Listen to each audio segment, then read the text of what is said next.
Bizning eng stilli divanimiz choklari, matosi, mamtigi liniyalari, переходlari, tsargalari, noshkalari hammasi shunaqa tiniq turibdi. O'zim maza qilaman.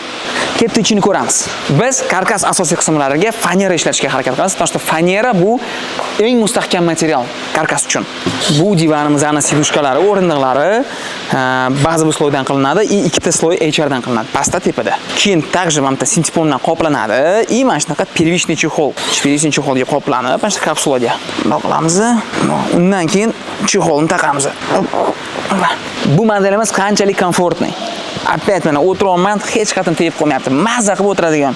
Mamutlar прям sidushkaga tegib turibdi. Nagruzkalar tiniq, mana ravnomerniy tushyapti nagruzka. Maza qilib 10 soat ham o'tiraman. Yostiqni sal yotqizaman. Bo'ldi.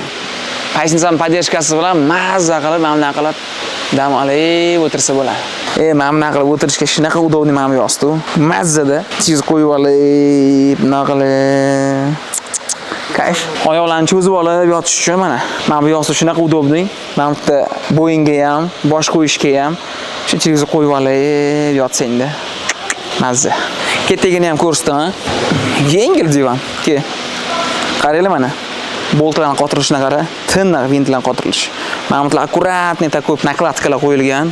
Mana bu stretch mato yirtilib ketmasligi uchun. Mana bu ham qara, chotki nakladkalar, ichida bolt. Mana bular o'zi poдлокотник spinkadan ushlaydigan boltlar. Nima vintlar. Mana buni qarama. Sidushkan tegini qara. Ki, lishniy hech narsa yo'q. Ichida korsajniy lenta, usta cho'ziladigan mato yirtilmaydigan.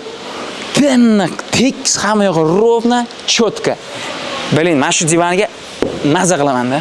Bu divanimiz 6 ta shaharda turibdi O'zbekiston bo'yicha. Agar sizlarga o'zingizlarga yoki optimga kerak bo'lsa, mana shu nomerga murojaat qilinglar, qilib beramiz.